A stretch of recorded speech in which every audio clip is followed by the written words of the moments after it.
So we're going to bring up the Cheesecake Factory's David Gordon and DoorDash's Tony Shu. Come on up. Oh, wow. Is that cheesecake? A little birdie told me that maybe you wanted some. Well, I was in the airport in San Francisco, and I said I'm going. Maybe I should order, because I was also interviewing Jennifer Hyman. So I said I should wear a gown and eat cheesecake. And so the DoorDash person immediately on Twitter said they're going to deliver cheesecake to me. So. I'm going to let Jen bring you the gown. Okay, all right. Delicious. But we got you. All right, thank you. I'm not going to eat it right here because I'm a really messy eater, but thank you so much. That was very efficiently delivered. Thank you so much. Would anybody like a bite? I think it was delivered on time, and it looks perfect. It does look perfect. It looks good. So we're going to talk about all that. So I'm really excited about this topic. I'm going to eat that in a second. Because I'm really, I covered retail for years, and I'm very interested in food delivery and all the activity that's going on. And I want to really have a lively discussion about it. The last person I just interviewed, my last interview that I just did was with Anthony Scaramucci, the Mooch. So I'm kind of in that mode. So I need you to be... Tony's your man. All right, I need you to be real quotey and inappropriate. So let's first talk about DoorDash right now. You all just raised like an obscene amount of money from the people who are handing out obscene amounts of money at SoftBank, correct?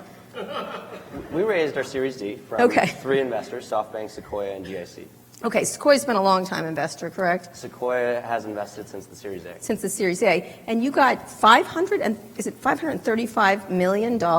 We raised 535, yes. What are you going to do with all that money? That's a lot of money. It is a lot. It does match, though, the size of the opportunity and the ambition that the team has. Okay, so... I mean, if you just think about restaurants, I know everyone is used, especially in this audience, is used to doing everything on their phones or whatever devices they carry in their home.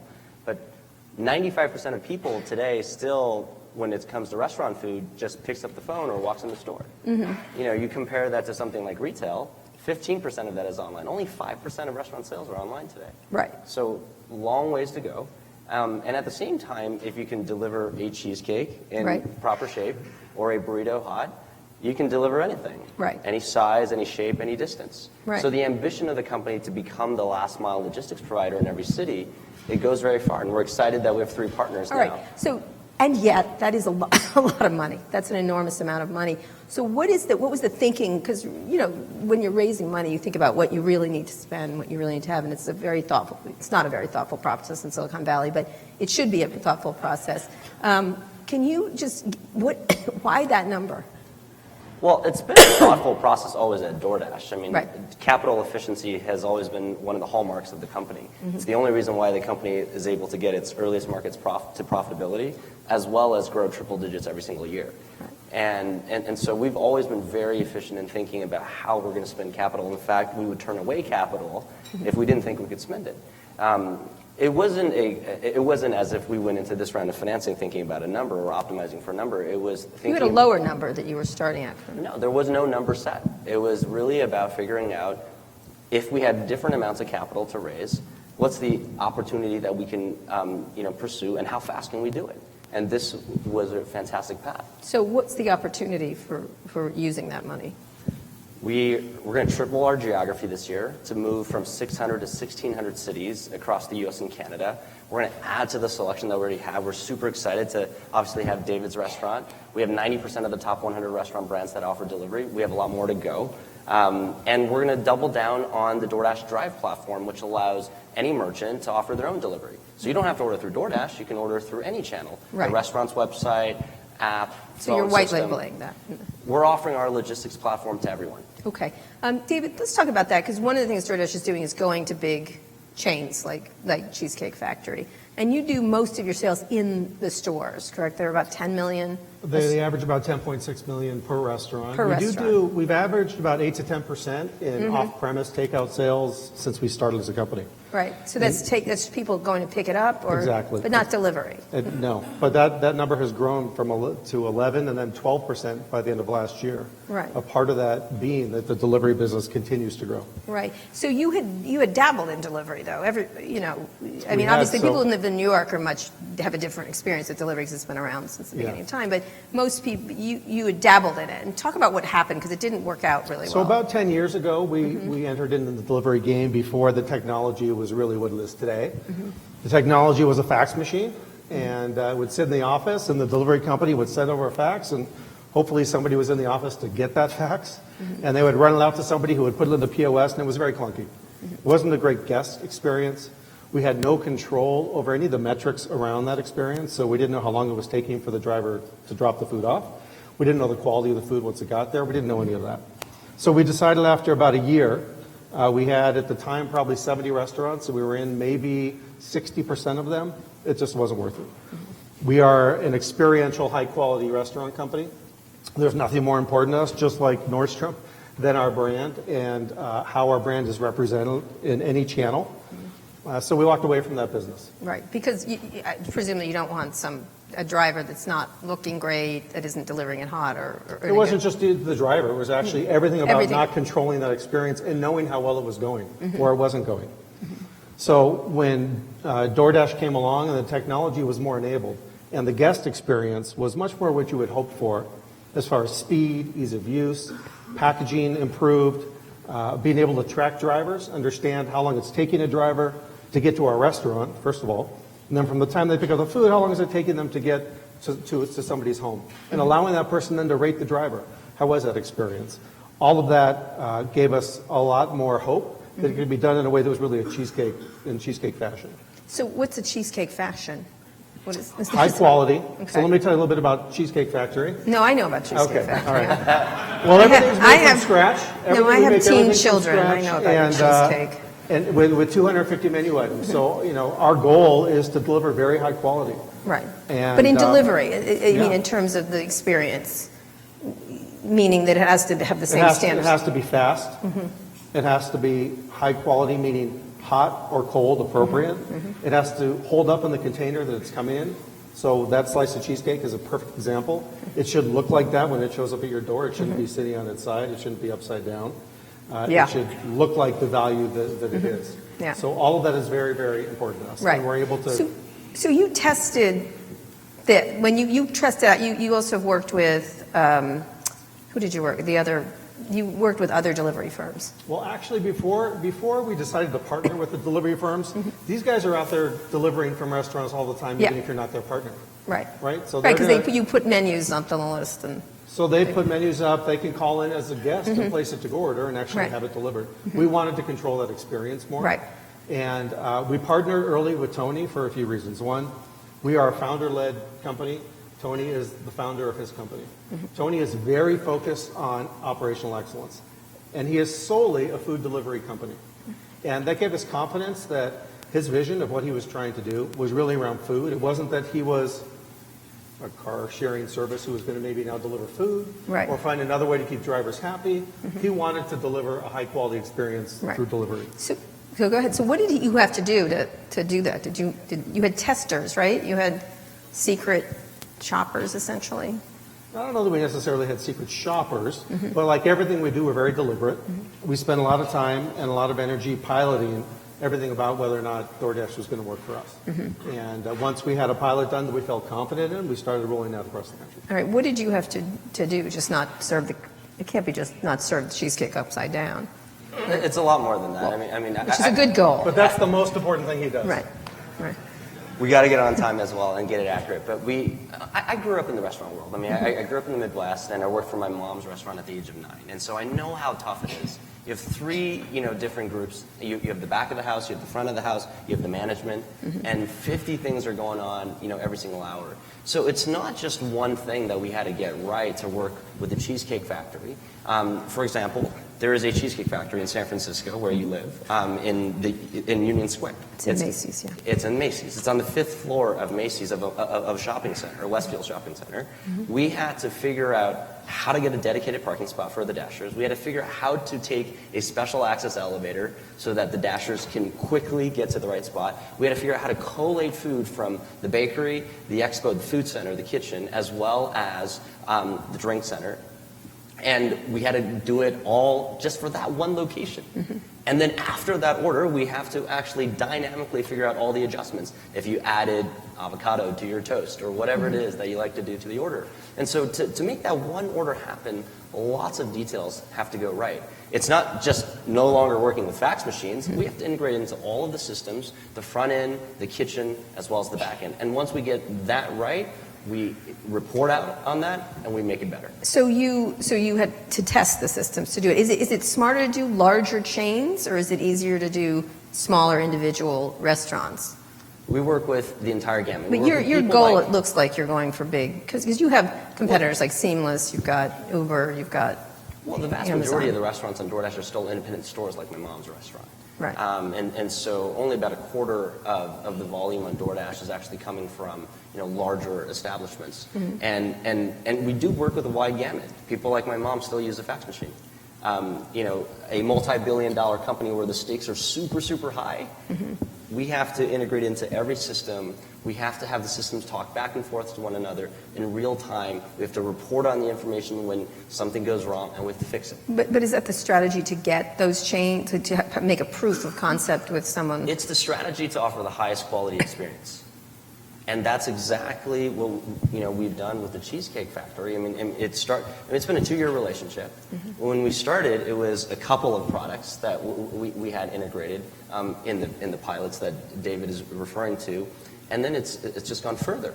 We have a lot of information that we collect of what stores are performing well. What did you think your prep time was for your cheesecake versus your pasta versus your salad? What was the temperature?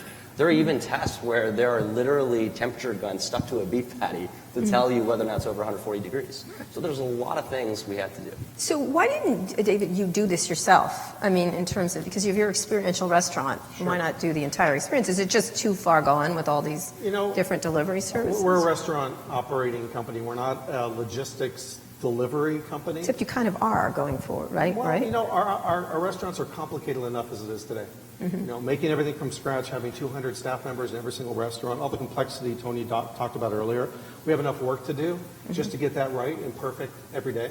We don't want to add another level of complexity.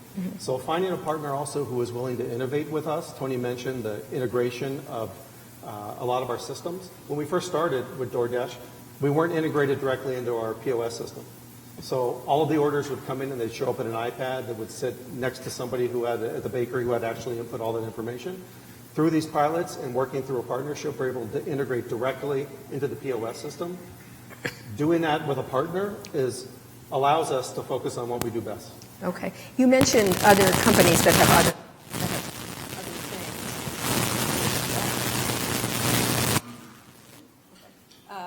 You mentioned other companies that had other things, which Uber is that who you were talking about? Well, companies that perhaps aren't only delivering food, but delivering other things as well. Right. Yeah. So what is the problem with that?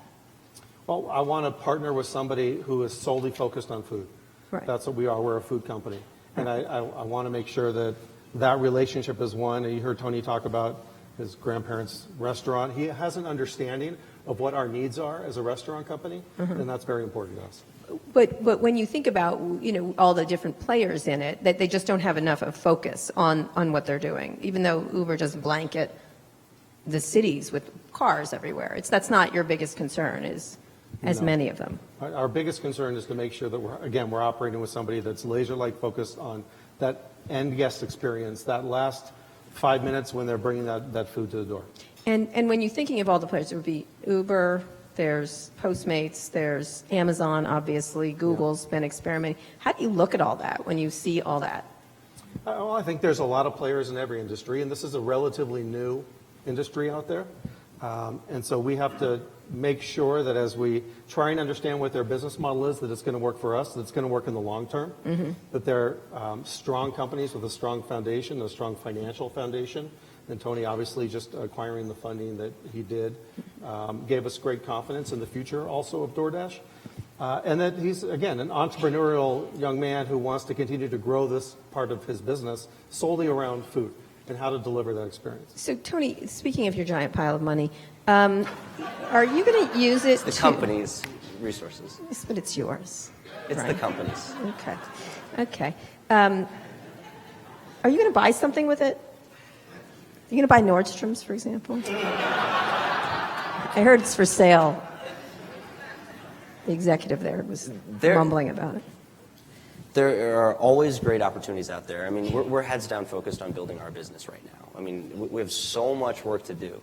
I mean, this is a really hard thing. I mean, no, I get that. I'm not asking about your heads being down. I want to. Do you think about that? Because it's got to consolidate at some point. Presumably, you're thinking about that. We've always thought about how to offer, first and foremost, the best restaurants at the highest quality. If we can do that, and we can do that for all of the restaurants out there, we're going to be fine. All right, let me try a different way. Do you foresee consolidation in the industry, given it's so littered with so many companies? I think that... And there's some big ones with a lot more money than you have. So people eat 20 to 25 times any zip code in this country or in any country. Right. So it's a big opportunity, of which 5% is online. It's 5% online, meaning 5% is online, right? And again, the vast majority does not, follow the rules of San Francisco or Vegas or New York City, right? And so there's a long ways to go before the market is necessarily going to play out. I mean, that's why right now you see there's multiple players. However, at the same time, I think you're seeing the winners emerge. Winners among the small companies versus, I mean, the two big ones would be Uber and Amazon, and then the smaller players. If you look at the industry and you look at actually, who is servicing the highest stake restaurants with the most premier brands, the longest tenure in doing this, DoorDash has 90% of the top 100 brands that offer delivery. What do you think of Twitter's? Square owns Caviar, right? Square owns Caviar. I keep mixing up because he has two jobs. How do you imagine that why they're doing that in that group? Well, I think you should ask Jack. I have. He doesn't have a good answer that I like, so I'd like to hear yours. I think there's a lot of interest in the space given the size of the opportunity. Right. Again, I mean, look at where we are. 5% online versus 15% for retail, e-commerce and retail versus 40% for travel. Right. So, and as a result of that, that's why you're seeing a lot of activity in the space. At the same time, though, I think the direction in which the space is going to take is really going to follow a lot of... The others, yeah.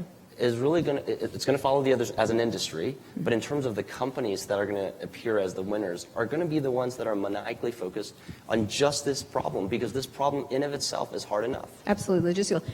Let me get to the restaurant business, David. We've had lots of people at our different code events, from the impossible, changing nature of food and things like that. How do you look at the restaurant business right now? Because the retail space moved so quickly, even though it's only 15%, I think we can all agree that Amazon shifted people's thinking about retail and buying and how you buy things. How do you look at it over the next couple of years? The restaurant space has certainly grown over the past 10 years.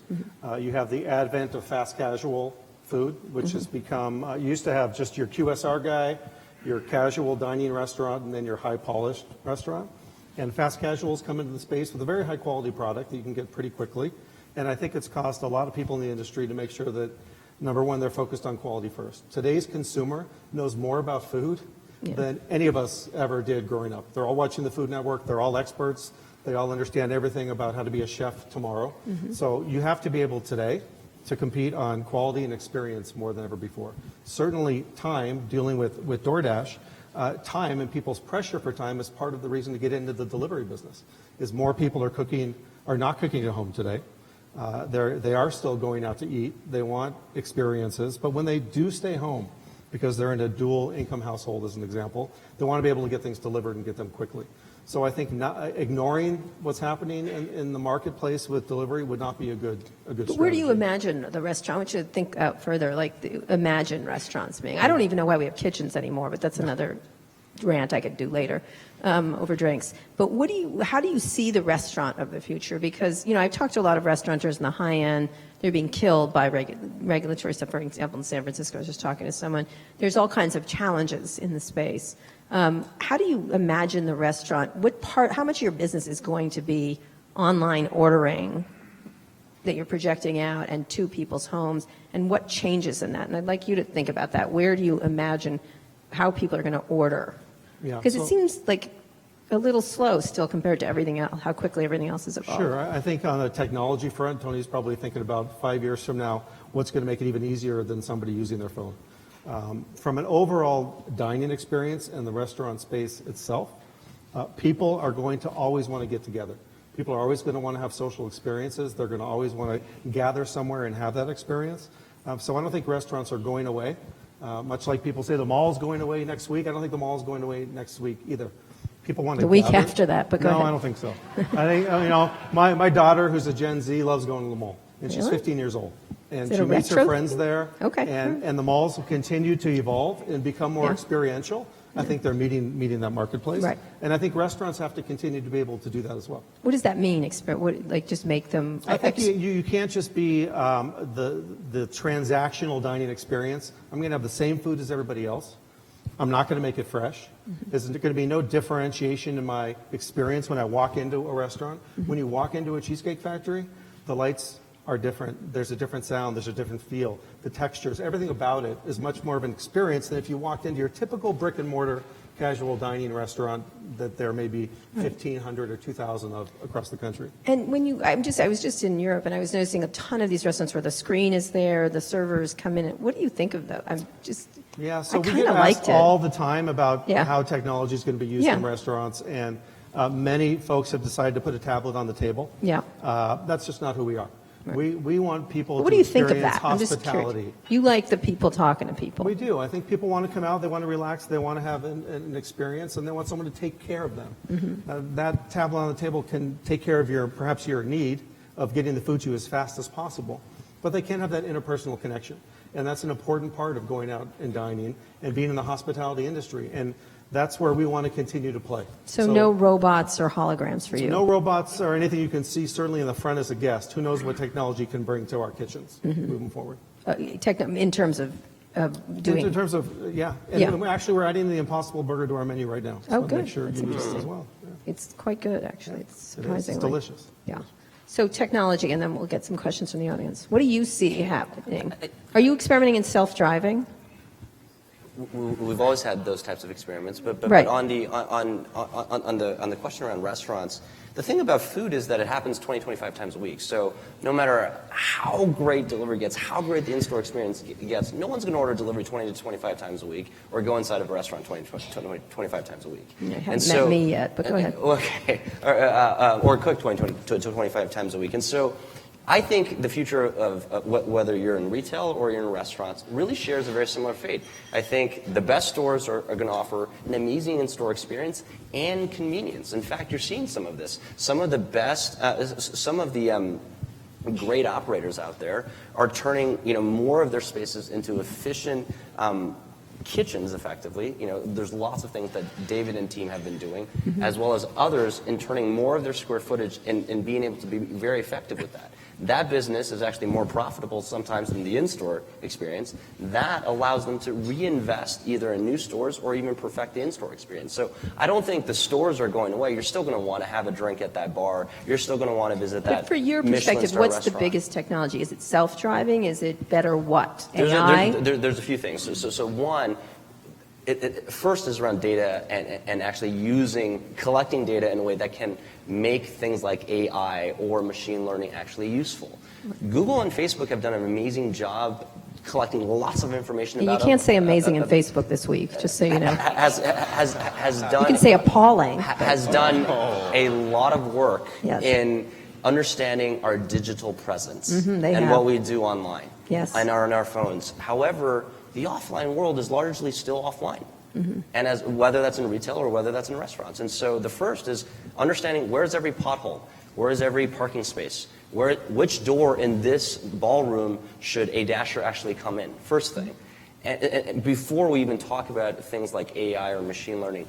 And then, going a few years beyond, thinking about how do we actually bring the cost of delivery down in a way that can bring even more value to everyone in this So ecosystem. of all the technologies, what did the one interest you the most, the future forward ones? The use of data and how we actually collect data and actually use machine learning and artificial intelligence in a way that makes sense and brings business outcomes. Give me one example of that and we'll get to questions. For example, your top 5 restaurants in this city or San Francisco probably are not going to mirror anyone else's, actually.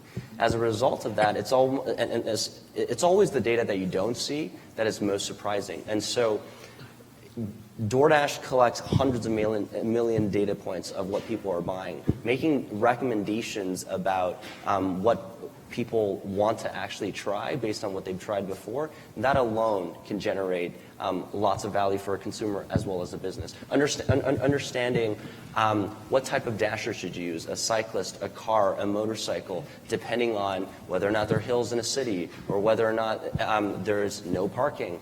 Those types of things really inform the new way of commerce. And David, you share the data that you're getting between DoorDash does share data with us on a weekly basis. on your thing. Yeah. And the biggest trend you see from that, One of the things we've learned besides is, avocado toast, which I'm so over.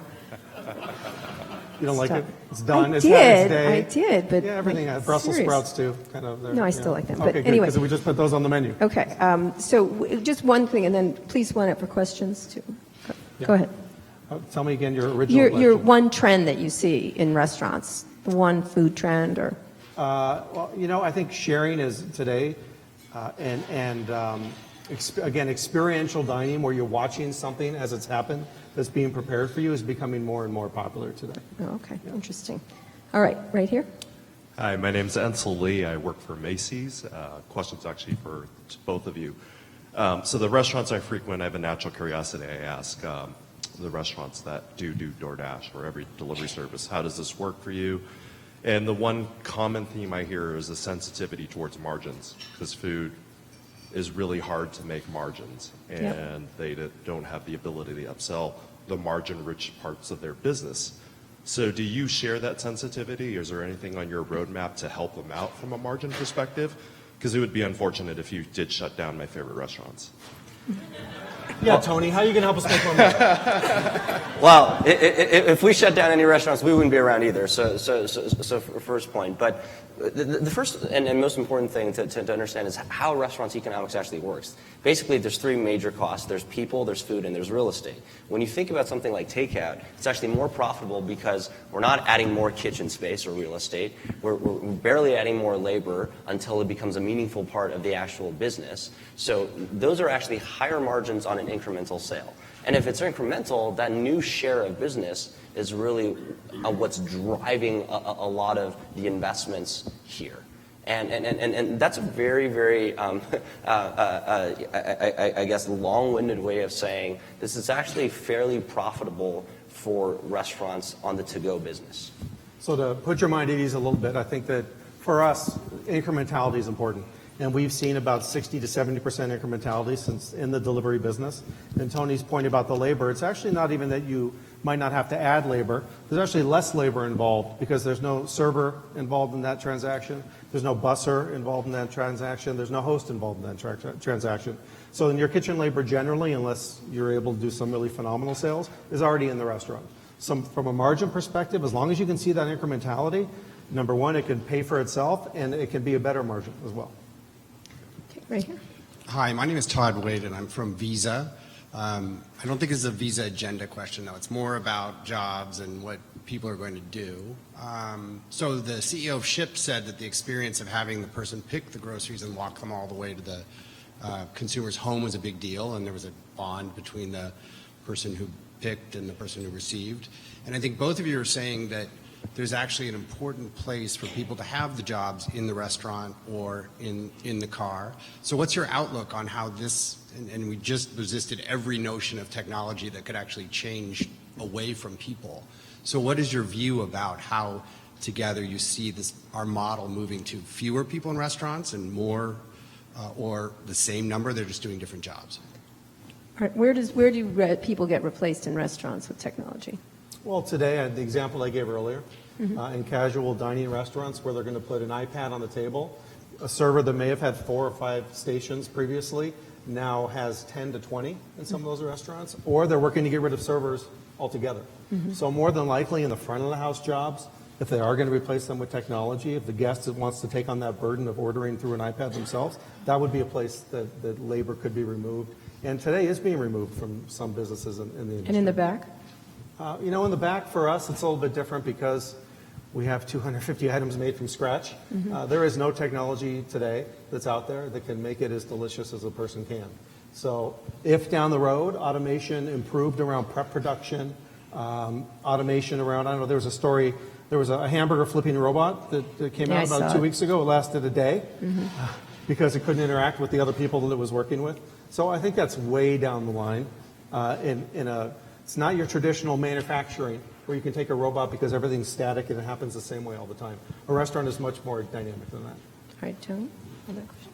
To me, it's all about how do you find the best activities for the humans versus, say, the machines. So, for example, we talked about self-driving earlier. So DoorDash has been testing different types of autonomous delivery systems for a while. And as an example, in our system, we have deliveries that travel 5 miles. We have deliveries that travel 5 blocks. The deliveries that travel 5 blocks that are very difficult to find parking for, that Dashers may not prefer to accept, those deliveries may be more suitable for a self-driving type of delivery. However, for deliveries that require more complex operations, figure out how do you collate 3 different stations of food, how do you climb 5 stairs, and how do you deliver it into the Vox office and clear security in New York City, that would be a lot more appropriate. Okay, last question for both of you. Biggest competitor you're worried about that's not you? Like, so who do you worry about of all of your competitors? The telephone. What?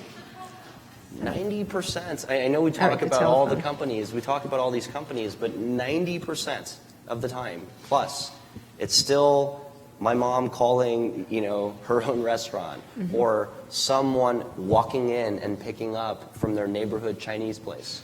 Okay, the only man in America scared of the telephone. And you? What do you think? I think 10 years ago I would have said that there are other casual dining chains that we're concerned about, but today our competition is coming from everywhere. Home meal replacement, fast casual that I talked about earlier. Every type of food that can be produced, it seemed like today, is trying to get delivered to someone's house in a different way. So our competition is all around us every single day. It's not another traditional restaurant company. That's why we have to continue to just get better at what we do every day. Great. Thank you so much. And thank you so much for the cheesecake. I will finish the entire thing. Our pleasure. Thank you.